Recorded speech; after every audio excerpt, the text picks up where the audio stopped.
पर्यावरणीय दृष्ट्या संवेदनशील असलेल्या अरवली पर्वताच्या संरक्षणासाठी केंद्र सरकारने अखेर महत्त्वपूर्ण निर्णय घेतलाय।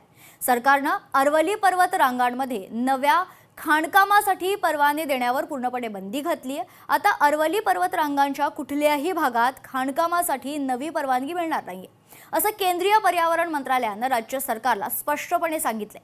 केंद्र सरकारचा हा निर्णय बेकायदेशीर खाणकाम आणि त्यामधून निर्माण होणाऱ्या माफियांच्या मुळावर घाला घालण्यासाठी महत्त्वाचा ठरणार आहे। पाहुयात यावरच लोकशाही मराठीचा हा खास रिपोर्ट।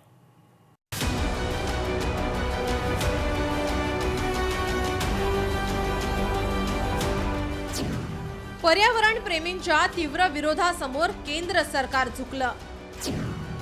अरवलीला वाचवण्याचा जन आंदोलनानंतर केंद्र सरकारचा निर्णय। अरवली वाचवा आंदोलनाला देशभरातून पाठिंबा। अरवलीमध्ये खाणकामासाठी परवान्यांना पूर्णतः बंदी। भूमाफियांच्या अवैध खाणकामाला बसणार चाप।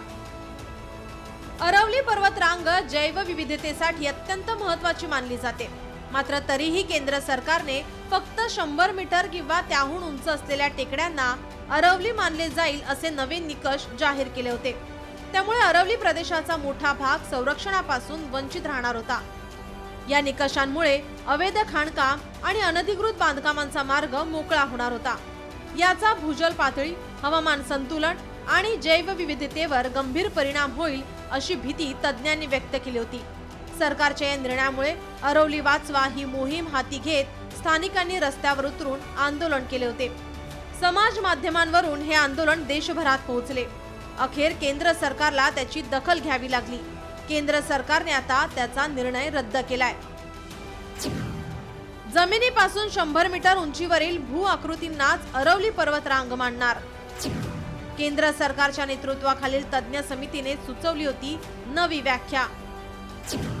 या व्याख्येमुळे अरवलीतील 80 ते 90% डोंगर कमी होण्याची भीती। राजस्थान, हरियाणा आणि दिल्ली परिसरातून झाला होता मोठा विरोध। अरवली पर्वत रांग नष्ट झाली तर संपूर्ण उत्तर भारताची मोठी हानी। जमीन नापीक होऊन दुष्काळाचं प्रमाण वाढण्याची होती भीती। सरकारच्या निर्णयाविरोधात देशभरात जन आंदोलन। सरकारच्या हेतूवर विरोधकांकडून प्रश्नचिन्ह उपस्थित।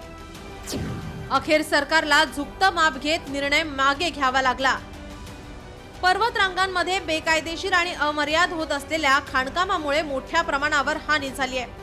अरवली पर्वताला एक निरंतर भौगोलिक पर्वत रांग म्हणून वाचवणं आवश्यक होतं। केंद्र सरकारने घेतलेल्या या निर्णयामुळे अरवली पर्वत रांग वाचली आहे, मात्र देशभरात पर्यावरणाशी संबंधित अनेक मुद्दे प्रलंबित आहेत। अनेक ठिकाणी डोंगराळ भागात अवैध खाणकाम आणि जंगल तोड करून पर्यावरणाची अपरिमित हानी केली जाते। आता जन आंदोलन उभं राहिलं म्हणून सरकारने ही कार्यवाही केली आहे, मात्र अशा प्रकरणात पर्यावरण नियमांचे उल्लंघन करणाऱ्यांवर कठोर कारवाई करण्याची आवश्यकता आहे, तरच आपल्याला वसुंधरेचे संरक्षण करता येईल। ब्युरो रिपोर्ट, लोकशाही मराठी, मुंबई।